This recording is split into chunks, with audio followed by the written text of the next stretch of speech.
All right, I'm rolling.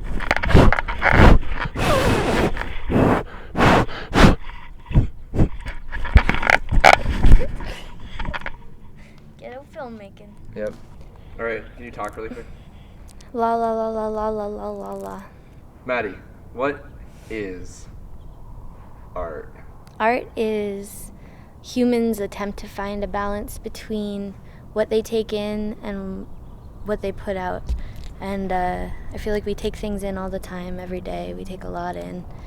And we feel the need to create and convert all of that, all of the things that are running around in our minds.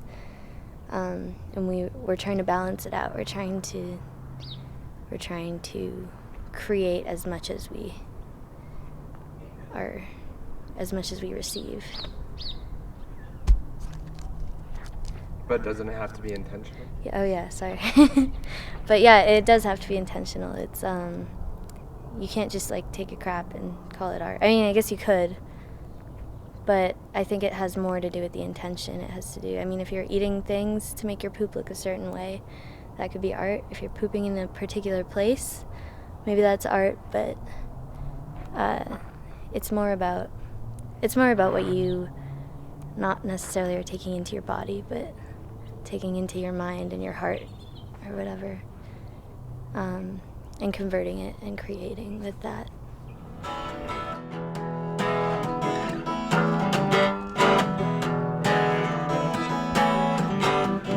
Once in a while you see unordinarily that you're in love.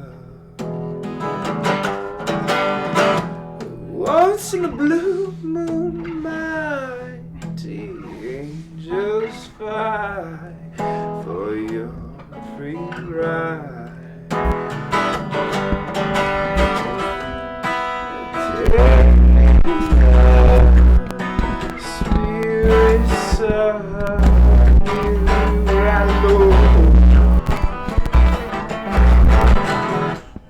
Cool.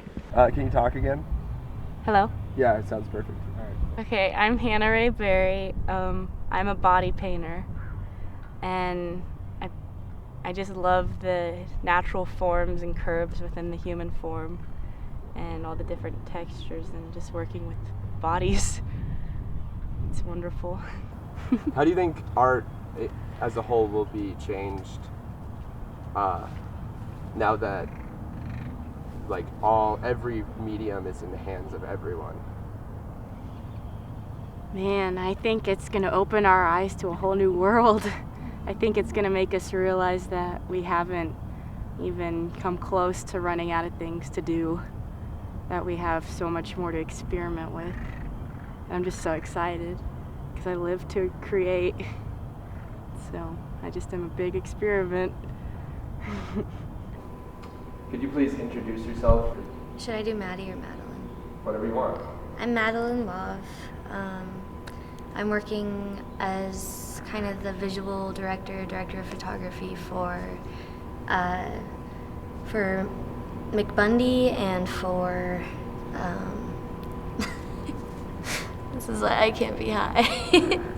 In this day and age of technology being readily available, like equipment, like all, and us having, what do you think that does for today's youth, or what it means for today's youth? It makes making this kind of art a lot easier, which sometimes produces a lot of crap, but I think it also makes it kind of, I think it's also kind of awesome the way that anybody can make something. Everyone kind of has access to the technology these days. I'm an analog person. I like the old school stuff, but I'm accepting that things are changing, so just gotta roll with it. Could you introduce yourself and just give us this brief, like, rundown of what you do? What I do? Oh yeah, I can do that. Okay. My name's Samantha Brody. I'm a senior, and I've been creating functional waste. Been working on this idea that everything is impermanent, but nothing is disposable. So I've been gathering, finding reused, recycled materials, and creating things of function or that ask materials to do something that they haven't done before, and creating a living environment for my thesis project. It's been really awesome and wonderful. Everything's really accessible. Like, anyone thinks they can be a photographer, or graphic designer, or movie maker, and it's made it so everything's accessible and everyone can see all this stuff, and it makes like a really fast-paced environment. But sometimes I think it's more quantity than quality that's happening at times. But there's definitely a lot of new technologies that have changed everything. It even pushes the idea of art even farther. I've seen a movie made a bunch of clips, but an algorithm decides what the movie is, and that's like a whole new kind of realm of art, and it's just going to keep going, expanding, I think. Oh, I just do it? Yeah. Okay. I mean, I'm already rolling. I've been rolling the whole time. I'm Emmett Mead. Well, it's just different now, Like, there's more of art. I guess there's more art because like more kids and more like people can do it affordably, Like there's more independent bands, I think, and more independent movies being made. But it's like it's good because at the same time there's people who would never have the chance to do something are now getting the chance to do it. And they're not being like blocked out because of money or things, but it pollutes the art world, and like just like there's too much stuff sometimes. Like there's too much to absorb at times. Hi, I'm Liane Pippin, and I am an actor.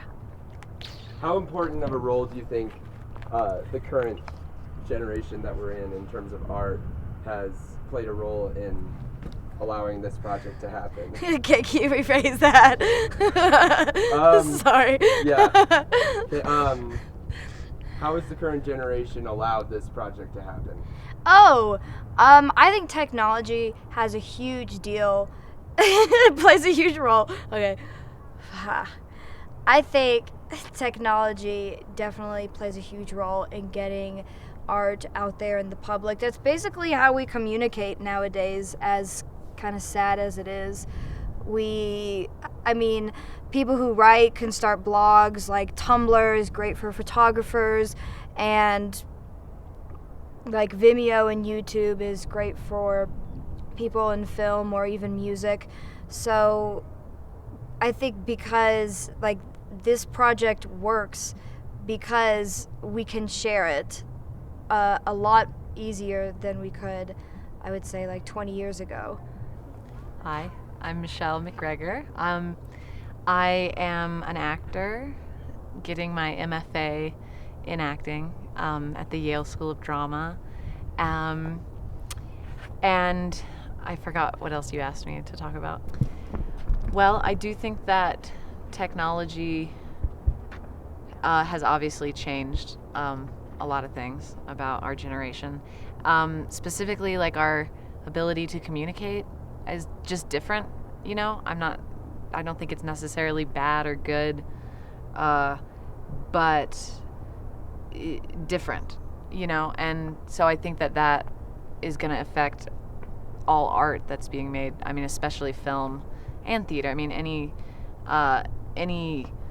medium that uses dialogue, I think, is going to be drastically altered because of the way our dialogue changes in real life because of technology.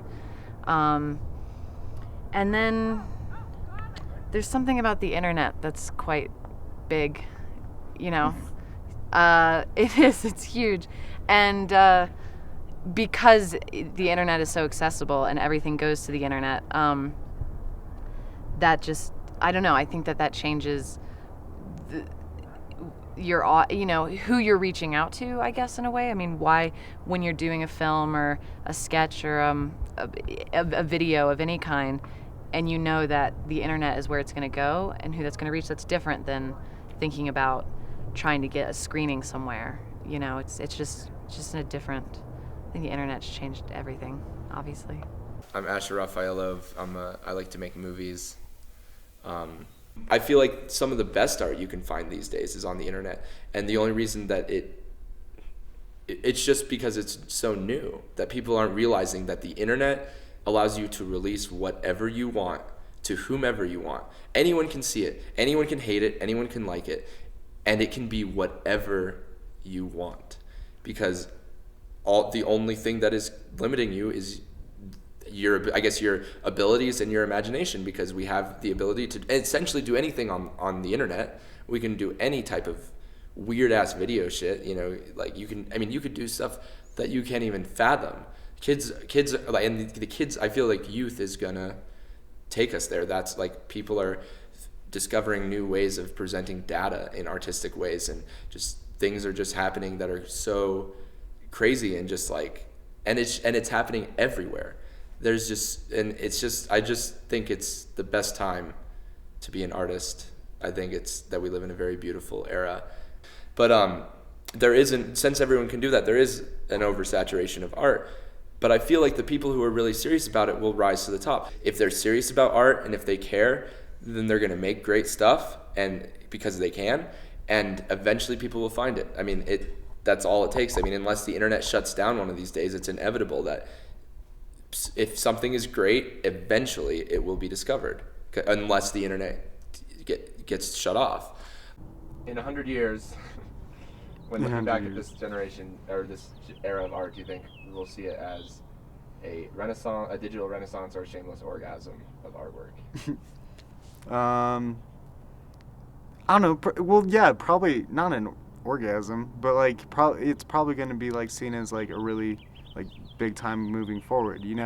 Like there's never been, I don't know, anything close to like the leaps and gaps. Leaps and bounds, whatever. Yeah, the leaps and bounds we're making, they're just like unrivaled. It's like one day we're going to space, the next we're like talking to people all over the world, and it's happening so fast. Like 1900, like we'd never been in the air before, and now it's just like, it's just so weird. And now we've been into space, and I can't, it's like so crazy, because inventions like before, just imagine everything we have, man. Medicine, and it's all happened within like the last 100 years. When looking back at this from 100 years in the future, do you think this era will be viewed as a renaissance or a shameless orgasm? Okay.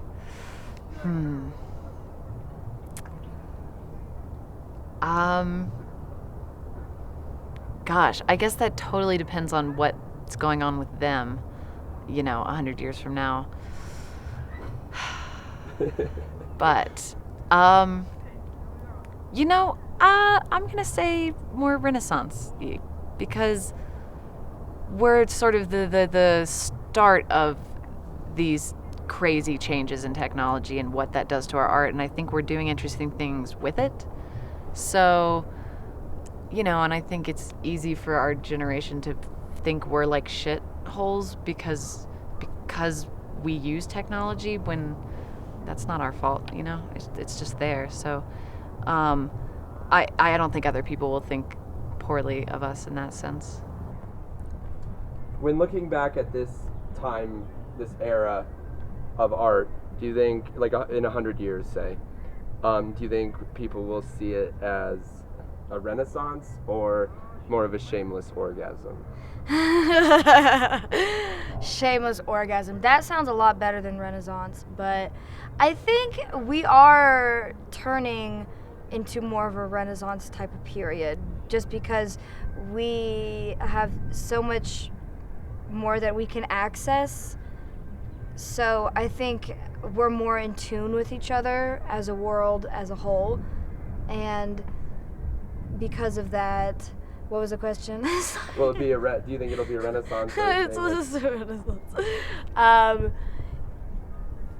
Yeah, I think it's a little bit of both. I think we have some shameless orgasms in our world, but I think that's become part of the renaissance happening nowadays. I don't think they're separated as much as they used to. I think they're kind of merging, and everything's gonna be okay eventually. Okay, cool. Thank you. You're welcome. Are we in the middle of a shameless orgasm? In a sense, yes. Yeah, I mean, like, there's so much stuff that is shitty. There's, like, YouTube is bombarded with cute kittens and babies laughing and pranks and, like, you know, really adolescent things that are just mindless forms of entertainment. But it's because the venue is so new. It's so new that we haven't really acknowledged everything that it will allow us to do. The internet will allow us to, the internet and the availability of technology will reinvent art. Like, I absolutely think that we're at a turning point as big. I would argue as big as literally as the Renaissance. I think that it's soon, like, we're at the very beginning of it, but soon it's going to explode, and there's going to be new art forms. There's, like, video games will be the old art form. You know, there's going to be new ways of expressing ourselves that we can't even fathom at this point, just because we aren't there yet, and technology is advancing faster than our sci-fi creativity, I guess. Like, things that are, I'm excited. I'm just excited. I think it's the best time to be alive, and the economy sucks, but at least we can make art. Do you think that's good? Yeah. Okay, cool. I think that's awesome. In 100 years, when looking back at this era of art, do you think people will see it as a sort of digital renaissance or more of a shameless orgasm? Well, I hope a little bit of both. I hope that, you know, it is somewhat of a renaissance, and it is a transformation time. It is a little bit of just a bunch of cum coming out without so much thought. But, you know, without all of that happening, we wouldn't get the good stuff. And I hope within this explosion and transformation of creation that some really good things can come out of it and can really transform the future, hopefully, to somewhere better off, into a positive way. Or it could be really negative. We'll see. But yeah, I think it's both. You can't have good without the bad, and so it hopefully will balance itself out. Perfect. In 100 years, when looking back at this generation, this era of art, do you think that we'll see it as a type of digital renaissance or more of like a shameless orgasm of artwork? A little bit of both. It's a little bit of both. Yeah? I think, yeah. I mean, yeah. I don't know what else to say. When looking back at this generation in 100 years, do you think it'll be, in like art textbooks, do you think it'll be seen as a digital renaissance or just a big shameless orgasm? I think it'll be looked at as a really great era of artists, as a really big revolutionary aspect in life, and people are going to be amazed, and it's going to change the world. Yeah, it's going to make us value the world more, finally. Why do you love art? Because it balances me out. Because it keeps me from being like a selfish person that just is always receiving. I want to give back something.